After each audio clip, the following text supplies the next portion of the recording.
Hey everyone, so in this video po, I will show you how to solve system of linear equations using Cramer's rule. So let's now proceed to the definition of Cramer's rule. So Cramer's rule is a method of solving systems of linear equations by dividing the values of two determinants. One determinant comes from the coefficient matrix, the other is created by replacing the column for a particular variable with the answer column, which represents the values that come after the equal sign in the system of equations. So, solution of linear system by Cramer's rule. So, ito lang po yung kailangan nating tandaan. So, if variable x po ang hinahanap natin. So, variable x is equal to d sub x all over d. So, itong d po is, ito yung determinant ng mismong coefficient matrix. Sa y naman po, ganun din. Y is equal to d sub y all over d. And if variable z naman po, d sub z over d. So, remember lang po, if ever man na ibang variable yung gamit sa problem, then palitan lang natin. So, if ever na w to, then magiging d sub w over d. Ganun pa rin po yung um, sistema ng formula. So, para mas maintindihan po natin, try natin mag-solve ng sample problem. So, ito rin po yung ginamit natin dun sa Gauss-Jordan method. So, ito na rin din po yung gamitin natin. So, in a complex traffic interchange, four interconnected flow rates represented as W, X, Y, and Z must be balanced to prevent gridlock. Sensors at four different checkpoints provided the following flow conservation equation. So, ito po yung apat na equation na yun. So, determine the value of the flow rates W, X, Y, and Z using Cramer's rule. So, punta na tayo sa Excel para ma-solve na agad natin. So, gumawa na po pala ako ng draft ng ano na to. So, ito po yung apat na equation dun sa sample problem natin. And ito rin po yung ito rin po yung augmented matrix nila. So, itong nasa yellow is yung coefficient matrix at ito yung answer vector po. So, kung makikita nyo pares lang naman po. Nawala natin matrix. So, start na tayo. So, ang una natin gagawin is kunin yung determinant ng coefficient matrix. So, para gawa natin yun is kailangan natin copy tong coefficient matrix. Control C. Then, pick natin dito. Then, Control V. Paste lang natin. So, madali lang naman hanapin yung determinant nito eh. So, para mahanap yung determinant nitong coefficient matrix, kailangan na natin gawin is type natin equals mdeterm parenthesis and then select lang natin to. Then, close parenthesis. Then, hit enter. Then, yun. Meron na tayong determinant nitong coefficient matrix. Ganun lang kadali, di ba guys? Then, after nito, kunin naman natin yung d sub w. D sub w. Or yung tawag dito yung matrix na para dito sa d sub w is madali lang din kunin. Ang gagawin lang din natin dun is copy lang ulit natin tong coefficient matrix. So, copy. Then, paste natin dito. So, pares lang ang gagawin. Ang kaso lang, ang pagkakaiba po dito is since d sub w ang hahanapin natin. So, itong coefficients na may mga variable w, which is itong nasa first column, is papalitan po natin yan nung answer vector, itong sa kulay blue na column. So, copy lang po natin to. Control C and then Control V. Yun, so nakopy na natin. Then, after that, ganoon din ulit gagawin natin. Equal sign, empty term, parenthesis, and then select lang natin to. Close parenthesis and then hit enter. So, meron na tayong d sub w. So, next is d sub x naman. D sub x. So, madali lang din po to. Ang gagawin lang ulit natin is copy natin yung coefficient matrix.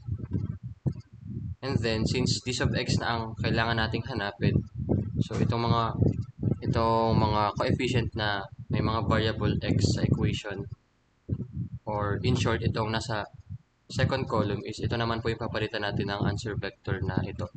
So, copy ulit natin to. Then, paste natin dito. Then, after that, kunin natin yung determinant nun, mdeterm.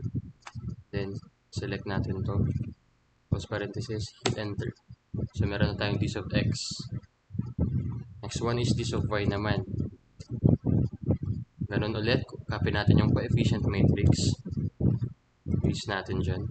And then, since d sub y ang hinahanap natin, so itong third column or yung mga coefficient na may variable y dun sa equation is, ayun yung papalitan naman natin ng answer vector. So, copy natin to. Then paste natin dito.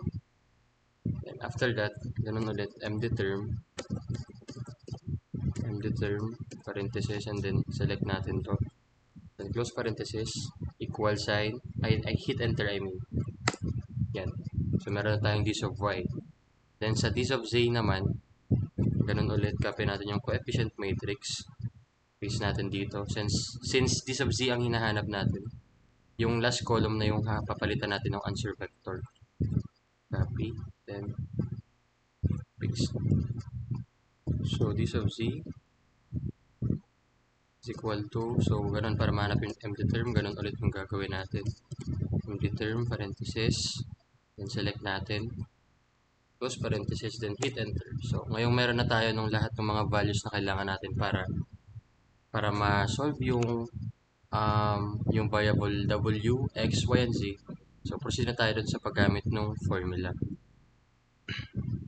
So w, so w, kung maalala natin, ang formula nito is magiging this of w all over d. Then sa x naman, ang formula niya is this of x all over d. So ayun po yung nandun kanina sa sinabi kong presentation before tayo mag-proceed dito sa Excel.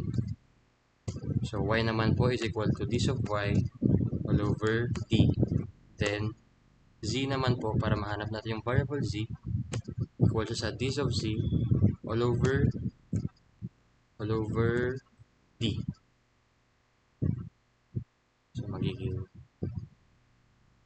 so bali ang w natin, ang variable w natin is equal to this of w daw.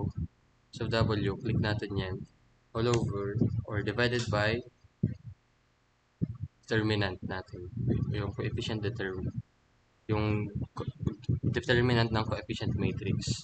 And after that, hit enter. Then ayun na, meron na tayong value ng w. Then next yung x, so equals this of x divided by determinant ng coefficient matrix 229. So hit enter. Yun, meron na tayong value ni x. Then kay y naman, ganun din, this of y divided by determinant. Then hit enter.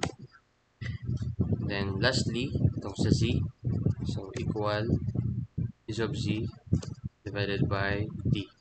Then hit enter.